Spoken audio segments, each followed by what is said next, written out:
Bismillahirrahmanirrahim. Assalamu alaikum. My name is Mohammad Kashif. Today we discuss know about chapter number 16 है chemical industries का, जो आज हम start करेंगे 10th क्लास में।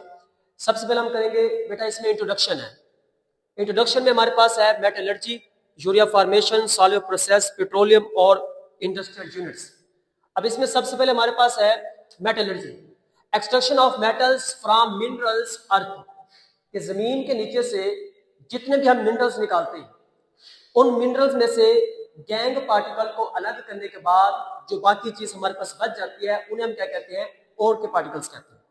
अब उस ओर में से मेटल्स को एक्सट्रैक्ट करना, मेटल को उस ओर में से निकालने का जो काम है वो हमारे पास क्या कहलाता है, मेटलर्जी कहलाता है। क्लियर होगी बात। जैसे ये एग्जांपल हमारे पास चाल्कोपाइराइट की। अब इस चाल्कोपाइराइट में अगर हम कॉपर को एक्सट्रैक्ट करेंगे, निकालेंगे, तो ये अमल हमारा क्या कहलाएगा, इसमें मेटलर्जी कहलाएगा। ठीक हो गया। उसके बाद हमारे पास है यूरिया फॉर्मेशन, जो कि फर्टिलाइजर है, जिस फर्टिलाइजर के तौर पर हम क्या करते हैं, यूरिया को यूज करते हैं। और यूरिया जो है हमारे पास is necessary for proper growth of plants, कि यूरिया को हम यूज करते हैं, इस्तेमाल करते हैं प्लांट्स की ग्रोथ के लिए, ताकि ग्रोथ अच्छी हो जाए, हमारी फसल अच्छी हो जाए। क्लियर होगी बात। उसके बाद हमारे पास हम सॉलिड प्रोसेस देखेंगे। सॉलिड प्रोसेस के अंदर हमारे पास वॉशिंग सोडा है, बेकिंग सोडा है। बेकिंग सोडा को हम यूज करते हैं बेकरी के चीजों में, और वॉशिंग सोडा को हम कपड़े धोने के लिए भी, और इसके अलावा हम और भी कई पर्पस के लिए यूज करते हैं सोडियम कार्बोनेट को, जिसमें हमारे पास है डिटर्जेंट्स हैं साफ सफाई के लिए, ग्लास है, सोप इंडस्ट्री है। इन सब चीजों में, इन सब जो है अमल है, इसमें हम क्या करेंगे, सोडियम कार्बोनेट को इस्तेमाल करेंगे, और सोडियम कार्बोनेट को हम सॉल्वे प्रोसेस से क्या करेंगे, प्रिपेयर करेंगे। नेक्स्ट हमारे पास है पेट्रोलियम इंडस्ट्री, जिसको हम इस चैप्टर के लास्ट में डिटेल से देखेंगे। जब पौधे गल सड़ जाते हैं जमीन के नीचे, जब उनकी डिकम्पोजिशन होती है, तो उससे हमें क्या मिलता है, क्रूड ऑयल मिलता है। उस क्रूड ऑयल को हम हाई टेम्परेचर पर क्या करते हैं, हीट करते हैं। हीट करने से मतलब उस प्रोसेस को हम फ्रैक्शनल डिस्टिलेशन वाला प्रोसेस कहते हैं। उस फ्रैक्शनल डिस्टिलेशन प्रोसेस से हमें फ्यूल मिलते हैं, और हमें क्या मिलते हैं, लुब्रिकेंट मिलते हैं। फिर हम फ्यूल से क्या करते हैं, डीजल ऑयल जो है उसको निकालते हैं, केरोसिन ऑयल और पेट्रोलियम को हम क्या करते हैं, वहां से हासिल करते हैं।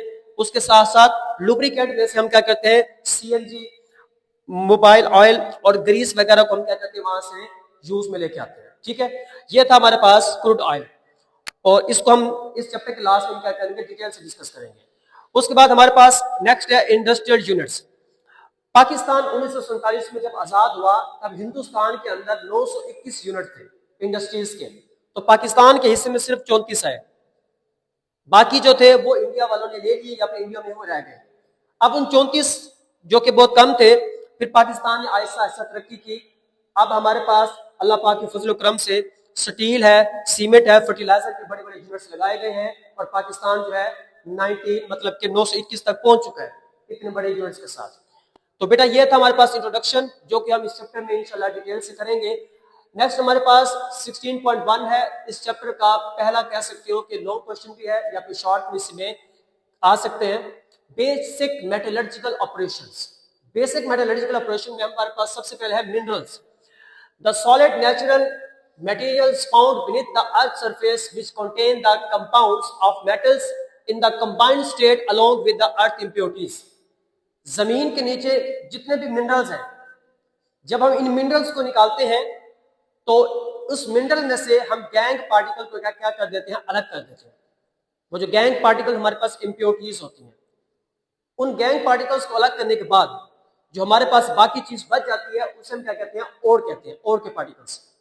जैसे कि हमारे पास एक एग्जांपल है, ये आपने कोई मिनरल्स निकाली है, इसमें से जो रेड कलर में शेप में दिए हुए ये मेटल्स हैं, कोई भी मेटल हो सकती है, जो हम कह सकते हैं कि ओर के पार्टिकल्स हैं। उसके बाद इस मिनरल में से हमने गैंग को अलग कर दिया, और बाकी जो पार्टिकल्स हमारे पास बच जाएगा उसे हम क्या कहेंगे, ओर कहेंगे।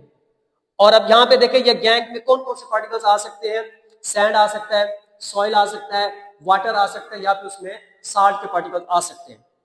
उन मिनरल में से इन गैंग्स को अलग करने के बाद जो बाकी चीज बच जाती है उन्हें हम क्या कहते हैं, ओर कहते हैं। क्या कहते हैं उन्हें, और ये हमारे पास इसकी एग्जांपल है चाल्कोपाइराइट की। तो कह सकते हो कि इस चाल्कोपाइराइट को जब जमीन से निकाला गया, इस मिनरल्स को निकाला गया, तो इस मिनरल में से इंप्योरिटीज सारी अलग की गई, इम्प्योरिटीज अलग करने के बाद, गैंग के पार्टिकल्स अलग करने के बाद उसमें जो बाकी चीज बच गई उन्हें बेटा हम क्या कहते हैं, ओर के पार्टिकल्स कहते हैं। ठीक है, सेकंड हमारे पास है ओर किसे कहते हैं। The minerals from the metal are extracted commercially at the comparatively low cost with the minimum effort. अब इसमें क्या कहता है, फॉर एग्जांपल जमीन से आपने कोई मिनरल निकाल ली है, जैसे हमारे पास चाल्कोपाइराइट देख लो, आप कॉपर ग्लास देख लो। अब पहले तो हम उस मिनरल में से गैंग से पार्टिकल्स को अलग कर देंगे। जैसे वो गैंग के पार्टिकल्स अलग हो जाएंगे, बाकी जो चीज बच जाएगी उसे हम कहेंगे ओर। अब हम उस ओर को चेक करेंगे कि हमने उसमें से निकालना क्या है।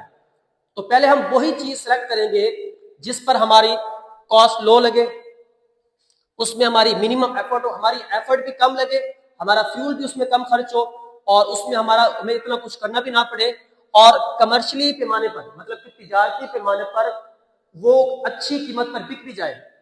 ये ना हो कि हम चीज मेटल से निकालें, बाद में ये हो कि हमें नुकसान हो जाए, तो ये भी एक इसमें देखा जाता है। अब जैसे चाल्कोपाइराइट में कॉपर है 34.5% है, कॉपर ग्लास हमारे पास है 79.5% है। तो अगर हम कॉपर ग्लास को जैसे मिनरल्स को जमीन से निकालते हैं, इम्प्योरिटीज को अलग करने के बाद, गैंग पार्टिकल्स को अलग करने के बाद जो बाकी चीज बची है कॉपर ग्लास में, उसमें फिर हम सिलेक्ट करते हैं कि हमने कौन सी मेटल को वहां से निकालना है। क्लियर होगी बात। नेक्स्ट बेटा हमारे पास है gangs. The earthly and other impurities associated with the minerals. Gangs के पार्टिकल्स जब मिनरल्स में से निकलते हैं, जब मिनरल में से ओर को अलग किया जाता है, जो बाकी मादा हिस्सा बचता है उसे हम क्या कहते हैं, गैंग्स कहते हैं। क्लियर होगी बात। गैंग्स में क्या क्या पार्टिकल्स है, सैंड है, सॉइल है, वाटर या साल्ट वगैरह भी हो सकते हैं। ठीक होगी बात। और लास्ट में हमारे पास है मेटलर्जी। मेटलर्जी क्या होता है, the process of extraction of metal in